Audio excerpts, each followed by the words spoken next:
10th standard History Unit 2. From that we are going to discuss the second detail. Already we have seen the first detail. See the second question. Attempt a narrative account of how the process of decolonization happened in India during the interwar period. Decolonization. Colony mean what? One country take control over the another country. ஒரு நாடு இன்னொரு நாட்டை அவங்களோட கண்ட்ரோல்ல வச்சிருந்தாங்கன்னா அதுக்கு பேர் colonization இல்லையா? இப்ப decolonization அந்த காலனியை விட்டு விலகுறது. For example பாத்தீங்கன்னா before independence பாத்தீங்கன்னா இந்தியால வந்து who ruled our country? Yes, British இல்லையா? So இப்ப பிரிட்டிஷ் வந்து இந்தியா அவங்களோட நாடான இந்தியாவை விட்டு போகிறதுக்கு என்னென்ன process நடந்தது during this period? That means 1919 to 1939. Do you remember this year? Yes. For first world war உங்களுக்கு period தெரியுமா? 1914 to 1918. This is the first world war. Second world war பாத்தீங்கன்னா 1939 to 1945. So first world war முடிஞ்சிருச்சு.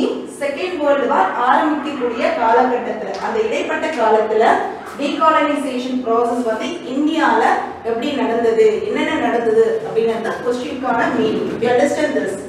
Shall we go to the answer? Yes, see here. What are the process? First one is the diarchy in provinces. Diarchy mean mean what? Yes, two. இல்லையா? அப்ப எத்தனை ஆட்சின்னு பாத்தீங்கன்னா ரெண்டு பேர் ஆட்சி பண்ணாங்க. இரட்டை ஆட்சி முறை. One is British, another one is the India. So இப்போ வந்து அதிகமான பவர் யார்கிட்ட இருக்கும் அப்படின்னு பாத்தீங்கன்னா பிரிட்டிஷ் கிட்ட இருக்கும். கொஞ்சம் பவர் வந்து யார்கிட்ட கொடுக்குறாங்க அப்படின்னு பாத்தீங்கன்னா நம்மளோட Indian leaders. So they intro the diarchy system. ஓகேவா? In provinces. Provinces mean இப்போ வந்து நம்ம ஸ்டேட் சொல்றோம் இல்லையா? இந்தியா பாத்தீங்கன்னா is divided into number of the states. அந்த காலத்துல வந்து எப்படி சொல்வாங்கன்னா provinces சொல்வாங்க. That mean மாகாணம். புரியுதா? So the second process பாத்தீங்கன்னா lack of measures to industrialize India. So இப்போ இந்தியால வந்து companies factories வந்து ஆரம்பிக்கிறதுக்கு என்னென்ன நடவடிக்கைகள்லாம் வந்து பற்றாக்குறையா இருந்தது. So that is the second one. Third one பாத்தீங்கன்னா impact of the depression on Indian agriculture. ஓகேவா? depressionனா பெரும் மந்தம் ஏற்படுது. ஓகேவா? And fourth one is the Government of India Act in 1935. So this is the process that happened in India during the interwar period. ஓகேவா? So let me see about that. Diarchy in provinces. So இதுக்கான answer பாத்தீங்கன்னா page number 20 ல இருக்கு. The decolonization process started. So இப்ப இந்த diarchy provinces பாத்தீங்கன்னா decolonization process எப்ப ஆரம்பிச்சது அப்படினு பாத்தீங்கன்னா from the beginning of the 20th century. இப்ப 20th century எந்த இயர் சொல்லுவோம் அப்படினு பாத்தீங்கன்னா 1900 to 1999. So இதுதான் வந்து beginning of the 20th century சொல்றாங்க. So அப்ப எப்ப ஆரம்பிச்சது decolonization process is from the beginning of the 20th century இல்லையா? So அப்ப வந்து என்ன லான்ச் பண்ணாங்க அப்படினு பாத்தீங்கன்னா Swadeshi movement வந்து ஸ்டார்ட் பண்ணாங்க. Swadeshi movement. இந்த இயக்கம் வந்து யார் ஆரம்பிச்சாங்க அப்படினு பாத்தீங்கன்னா நம்ம இந்தியன் லீடர்ஸ் தான் வந்து ஆரம்பிச்சிருக்காங்க. யாரை எதிர்த்து யாரை அகைன்ஸ்ட் பண்ணி அப்படினு பாத்தீங்கன்னா பிரிட்டிஷ். சரியா? எதுக்காக இந்த மூவ்மெண்ட் ஆரம்பிச்சாங்கன்னா பிரிட்டிஷ் வந்து அப்ப வந்து 1905 ல பாத்தீங்கன்னா பார்ட்டிஷன் ஆஃப் பெங்கால் வந்து ஒன்னு ஆரம்பிச்சாங்க. That mean divide and rule policy வந்து யூஸ் பண்ணாங்க. முஸ்லிம்ஸையும் ஹிந்துஸையும் ரெண்டா டிவைட் பண்ணி ஒரு டிஸ்யூனிட்டியை வந்து என்ன பண்ணாங்கன்னா மேக் பண்ணாங்க. சோ அது அகைன்ஸ்டா தான் நம்ம இந்தியன்ஸ் வந்து என்ன ஆரம்பிச்சாங்க அப்படின்னு பாத்தீங்கன்னா Swadeshi movement. In which year? 1905. So அப்ப decolonization process ஆரம்பிக்கும் பொழுது என்ன இயக்கத்தை வந்து உருவாச்சு அப்படின்னு பாத்தீங்கன்னா Swadeshi movement. You understand? Yes. For outbreak of the first world war. First world war வந்து எப்ப ஏற்பட்டது? எப்ப outbreak ஆச்சு அப்படின்னு பாத்தீங்கன்னா 1914. சோ அப்ப என்ன கொண்டு வரப்பட்டது? என்ன சேஞ்சஸ் ஆச்சுன்னு பாத்தீங்கன்னா எகனாமிக்லயும் சரி பொலிட்டிக்கல் இதுலயும் சரி பாத்தீங்கன்னா there was a rapid changes. And then Government of India Act. So Government of India அப்படின்னு ஒரு சட்டத்தை வந்து உருவாக்குனாங்க. எப்ப அப்படின்னு பாத்தீங்கன்னா 1919. according to this act, இந்த ஆக்ட் வந்து எதை இன்ட்ரோ பண்றாங்க அப்படின்னு பாத்தீங்கன்னா அந்த டயார்கி சிஸ்டத்தை வந்து இன்ட்ரோ பண்ணாங்க. தட் மீன் அசம்பிளிஸ்லாம் வந்து கொண்டு வந்தாங்க, சட்டசபை இல்லையா, சோ அதை கொண்டு வந்தாங்க. இப்போ அசம்பிளிஸ் என்ன பண்ணணும், they want to elect the leaders, representatives. So இப்போ எலெக்ஷன் வந்து கண்டக்ட் பண்ணாங்க, அசம்பிளிஸை வந்து ரெடி பண்ணாங்க. சோ அது மட்டும் இல்லாம நம்மளோட இந்தியன் மினிஸ்டர்ஸ்க்கு நிறைய டிபார்ட்மெண்ட்ஸும் ஒதுக்கி கொடுத்தாங்க, புரியுதா? And they under the transfer subjects. So இப்போ இதுக்கு முன்னாடி டயார்கி சிஸ்டம் வரதுக்கு முன்னாடி பிரிட்டிஷ் வந்து யாரை சொல்றாங்களோ அவங்க தான் வந்து தலைவரா இருக்கணும். ஆனா அந்த டயார்கி சிஸ்டம் அவங்க கொண்டு வந்ததுக்கு அப்புறம் கொஞ்சம் பவர்ஸ் வந்து யார்கிட்ட கொடுத்தாங்க அப்படின்னு பாத்தீங்கன்னா நம்மளோட இந்தியன் மினிஸ்டர்ஸ் தான். அண்ட் இந்த டயார்கி சிஸ்டம் வந்து யார் பைகாட் பண்ணா, யார் புறக்கணிச்சா, யார் ரிஜெக்ட் பண்ணா அப்படின்னு பாத்தீங்கன்னா Indian National Congress. Who rejected and boycott this diarchy system பாத்தீங்கன்னா Indian National Congress.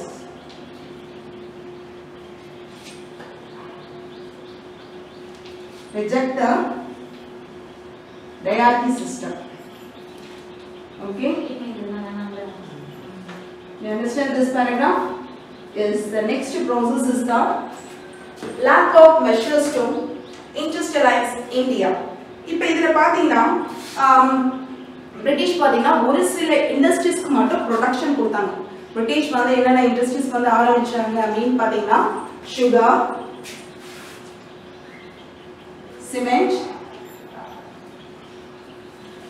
And chemical. So இந்த இண்டஸ்ட்ரீஸ்க்கு வந்து பிரிட்டிஷ் வந்து சப்போர்ட் பண்ணாங்க, ப்ரொடக்ஷன் பண்ணாங்க.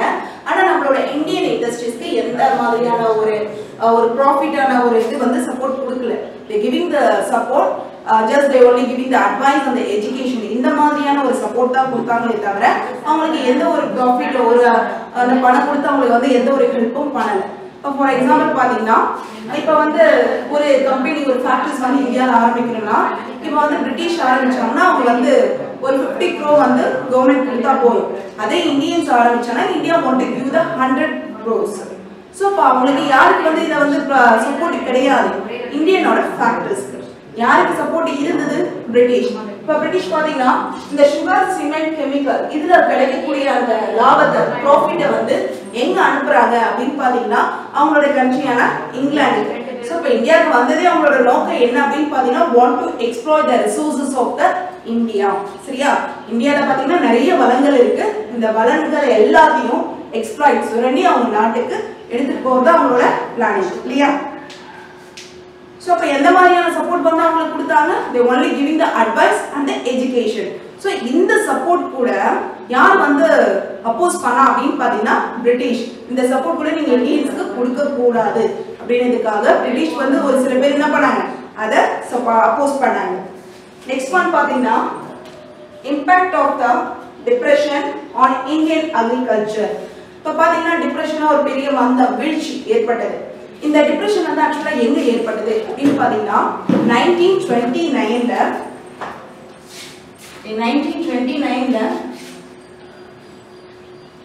அமெரிக்கால தான் இந்த கிரேட் டிப்ரெஷன் ஏற்பட்டது. எதுல அப்படின்னு பாத்தீங்கன்னா ஷேர் மார்க்கெட்.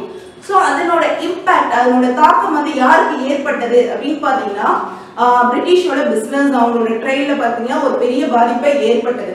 ஆனா பிரிட்டிஷ்காரங்க என்ன பண்ணிட்டாங்கன்னா அந்த பாதிப்பு, அந்த நஷ்டத்தை அப்படியே யார்கிட்ட வந்து டிரான்ஸ்ஃபர் பண்ணிட்டாங்க அப்படின்னு பாத்தீங்கன்னா அவங்களோட காலனிஸ் இருக்கு இல்லையா, நாடு இந்தியா, ஸோ அவங்க கிட்ட ஷிஃப்ட் பண்ணிட்டாங்க. ஸோ அதனால இந்தியனோட அக்ரிகல்ச்சர்ல என்னென்ன தாக்கம் வந்து என்னென்ன பாதிப்பு ஏற்பட்டது அப்படின்னா இந்த பேராகிராஃப்ல கொடுத்துருக்காங்க. இப்போ பாத்தீங்கன்னா இப்போ வந்து இந்தியா வந்து ஒரு ப்ரொடக்ஷன் வந்து மேக் பண்றாங்க. அதுல வந்து பாத்தீங்கன்னா உங்களுக்கு விளைச்சலுக்கான விலை வந்து ஃபார் எக்ஸாம்பிள் பாத்தீங்கன்னா ஒரு 100 கிடைக்குதுன்னு பாத்தீங்கன்னா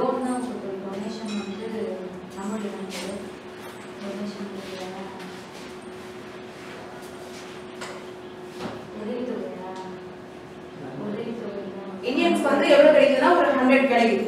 எப்பனா this is before depression. இந்தியால வரதுக்கு அந்த தாக்கம் வந்து ஏற்படுறதுக்கு முன்னாடி இது வந்து ரெண்ட், this is tax. இப்போ வந்து 100 இது எப்ப ஏற்பட்டது அப்படின்னு பாத்தீங்கன்னா பிஃபோர் டிப்ரெஷன். இப்போ வந்து அவங்களுக்கு வந்து எவ்வளவு கிடைக்குது அப்படின்னு பாத்தீங்கன்னா 100. இதுல வந்து அவங்களுக்கு எவ்வளவு வந்து ரெண்ட் கொடுக்கணும், அவங்க விவசாயம் பண்ணக்கூடிய அந்த நிலத்துக்கு அவங்க எவ்வளவு வந்து வாடகை கொடுக்கணும் அப்படின்னு பாத்தீங்கன்னா 10. டாக்ஸ் எவ்வளவு கொடுக்கணும் அப்படின்னு பாத்தீங்கன்னா 10. மீதி வந்து அவங்களுக்கு எவ்வளவு கிடைக்குது அப்படின்னு பாத்தீங்கன்னா 80. இல்லையா? சோ இப்போ 100 ல இருந்து 10 மைனஸ் பண்ணா 90, 90 ல இருந்து 10 மைனஸ் பண்ணா 80. இல்லையா? சோ இப்போ இந்த 80 ல அவங்க ஒரு 30 rupees வந்து அவங்களுக்கு செலவுக்கு போச்சுனா மீதி வந்து அவங்களுக்கு லாபம் எவ்வளவு? எஸ் 50. இல்லையா? சோ இது எப்ப அவங்களுக்கு அந்த ப்ராஃபிட் கிடைச்சது அப்படின்னு பாத்தீங்கன்னா பிஃபோர் டிப்ரெஷன்ல. ஆனா டிப்ரெஷன் அந்த மந்தம் வீழ்ச்சி ஏற்பட்டதுக்கு அப்புறம் ஃபார்மர்ஸ்க்கு என்ன நிலைமை ஏற்பட்டுச்சு அப்படின்னு பாத்தீங்கன்னா அந்த ப்ரொடக்ஷன் கமோடிட்டிஸோட விலையை வந்து பிரிட்டிஷ் கவர்மெண்ட் என்ன பண்ணாங்கன்னா பாதி ரிடக்ஷன் பண்ணிட்டாங்க. இப்போ 100 போனது பிஃபோர்.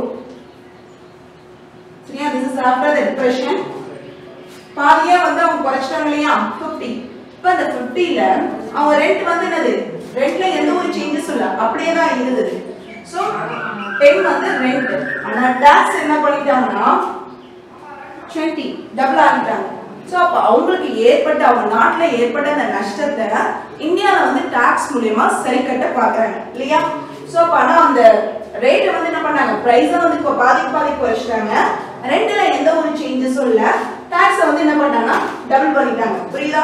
இப்ப 50 ல வந்து 10 போயிடுச்சுன்னா எவ்வளவு? 40. இப்ப 40 ல வந்து 20 போயிடுச்சுன்னா ரிமைனிங் 20. சோ இப்ப இந்த 20 ல ஏற்கனவே அவங்க வந்து எவ்வளவு அவங்களோட தேவைக்கு எடுத்துக்கிட்டாங்கன்னா 30. ஆனா இப்ப அவங்களோட தேவைக்கு எதுவுமே வந்து எடுக்க முடியல. மீதி வந்து அவங்களுக்கு என்னாச்சுன்னா கடன் தான் வந்துச்சு. சோ அவங்க கடனை வந்து சரி பண்ணதுக்காக அவங்க கிட்ட இருக்கக்கூடிய அந்த கோல்டு சில்வர் எல்லாமே விற்க ஆரம்பிச்சாங்க. So this is about the impact of depression on Indian agriculture. புரியுதா? The last one is the Government of India Act. Already நான் சொன்னலையா Government of India Act வந்து எப்ப வந்து ஆரம்பிச்சாங்க அப்படின்னு பாத்தீங்கன்னா 1919. ஆனா லேட்டர் அதுக்கப்புறம் எப்ப ஆரம்பிச்சாங்க அப்படின்னு பாத்தீங்கன்னா 1935. புரியுதா?